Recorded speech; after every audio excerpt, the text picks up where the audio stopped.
Mon podcast IMO.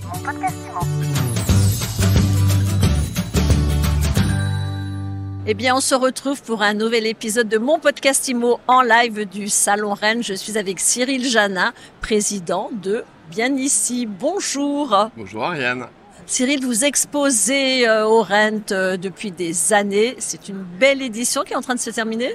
Très belle édition avec des belles boîtes. Moi, j'ai adoré. J'ai eu la chance de faire partie du jury de la start-up du salon et les 8 finalistes qu'il y avait étaient d'une super qualité.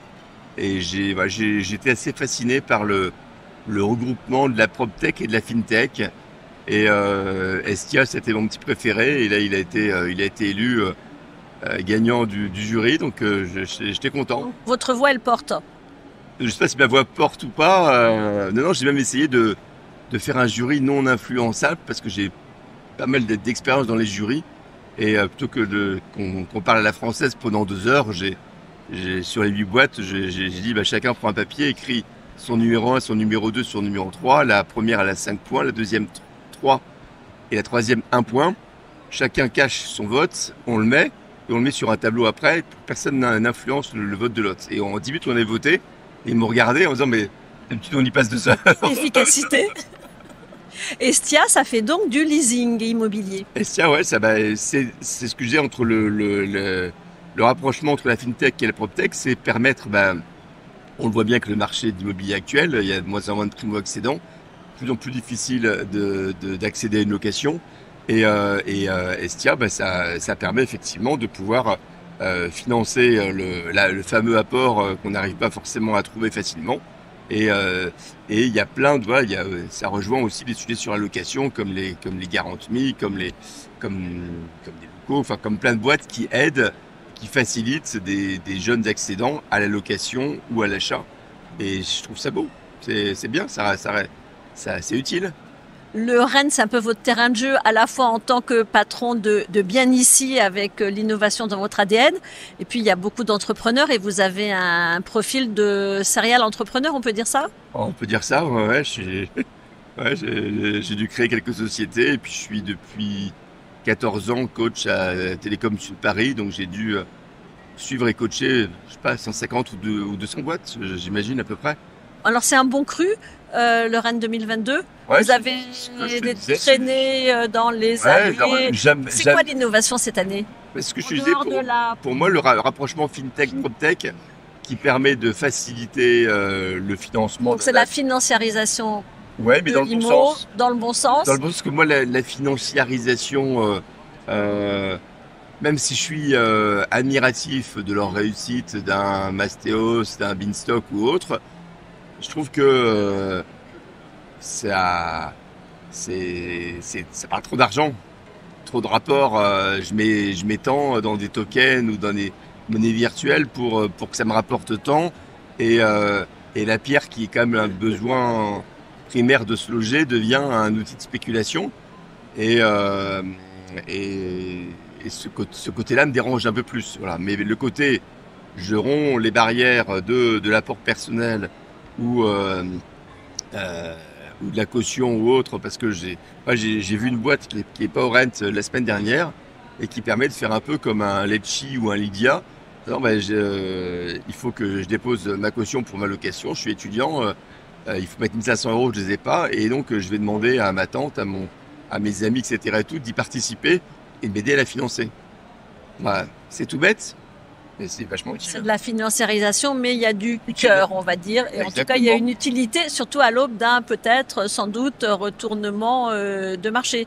Retournement du marché. Et surtout, il est là, le retournement, on est à un point pivot. Retournement et difficulté d'accès, tout simplement, pour l'achat ou la location. On voit les primo-accédants, on ne s'arrête pas de baisser.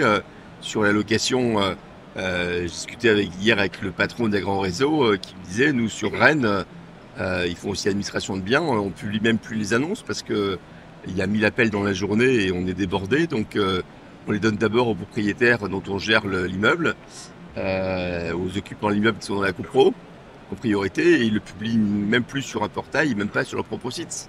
Ça part très vite, donc il faut, quand on est candidat à la location, faut aller très vite. Ouais, et c'est vrai qu'il y a un emballement sur les loyers aussi. Et c'est ça qui me fait peur, c'est que est-ce que mes enfants et mes petits-enfants vont arriver à se loger demain? Petits-enfants d'ailleurs, félicitations Cyril Janin. Ouais, On merci. m'a parlé d'une jolie nouvelle ces derniers jours. Ouais, à 59 ans, je suis grand-père, donc voilà, d'une petite Malia et c'est top. Mais justement, que ma fille et que mes autres garçons et que mes petits-enfants puissent arriver à se loger demain, je bosse dans l'immobilier, dans le digital, mais si les gens n'arrivent pas à se loger derrière, à quoi on sert? Alors la transition, voilà, on va la faire là. Votre actualité, à quoi on sert à donner un peu de légèreté? Il y a une montgolfière sur le stand bien ici. Ouais, mais ça c'est parce que c'est l'actualité.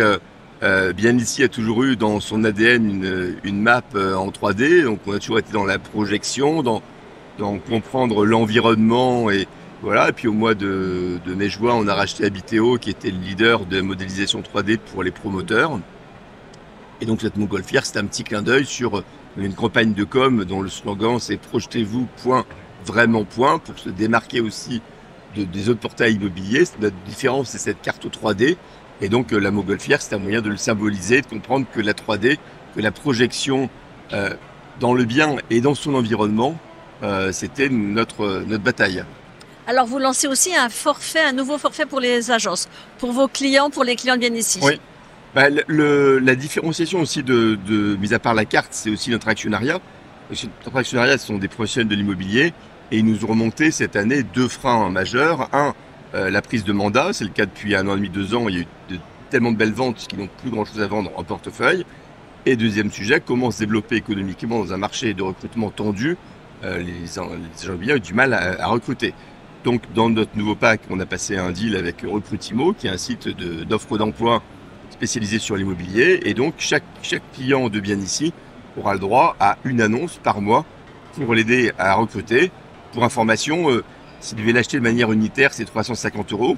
Et nous, c'est inclus dans le pack All Inclusive à 249 €. Donc, c'est un bel effort et c'est un beaucoup de pouces qu'on leur donne pour les aider à recruter. Et autrement, sur la prise de mandat, à partir de la map 3D et des demandes d'estimation qu'on a sur le site, on va sortir une carte des demandes d'estimation pour que les agents immobiliers voient les propriétaires qui souhaitent en ce moment vendre leurs biens, sur quelle zone, les points chauds, les points moyennement chauds, où ça se passe, et leur donner cette information en temps réel. Donc c'est 2 choses qu'on nous demandait, et c'est 2 choses qui font partie de notre nouvelle offre qu'on sort au 1er janvier. Et j'en avais parlé à mes Ultimo en exclusivité il y a 2-3 semaines, je crois. Merci Cyril. Ils ont le moral, vos clients, agents immobiliers. Le marché est à l'aube d'un retournement. Il y a un point de pivot qui est en train d'être passé. Comment vous appréhendez la situation? J'ai envie de répondre un peu différemment. C'est que si son client, ils vont bien, puisque d'après l'étude Imopinion en début d'année, bien ici, est le site qui recommande à plus de 95%. C'est le site le plus recommandé du marché par les pros. Donc ça montre qu'ils vont bien.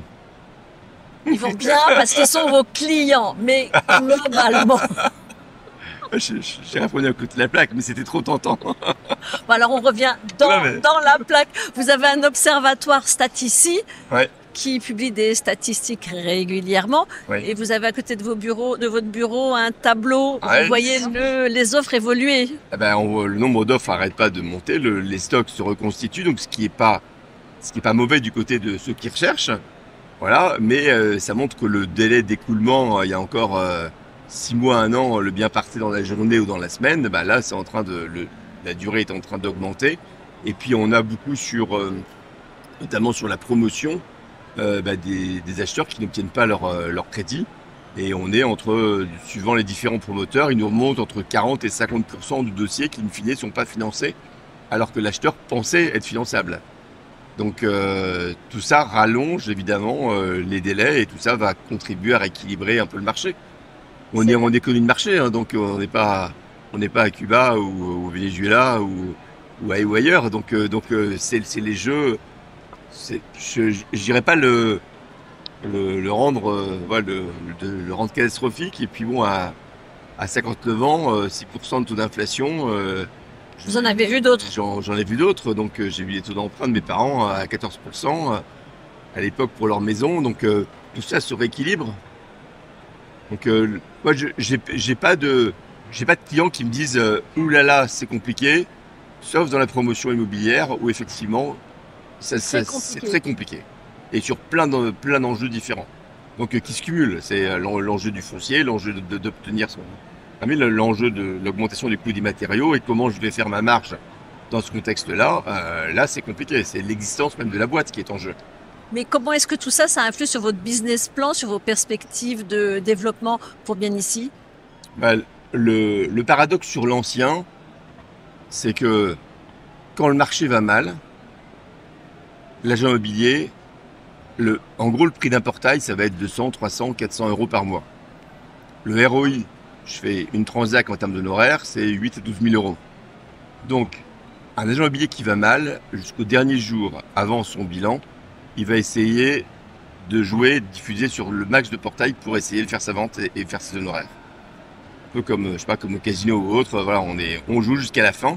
Et à la fin, c'est la survie, donc on se lâche. Et jusqu'au dépôt de bilan, c'est ce qu'on a connu pendant la crise des subprimes sur les portails.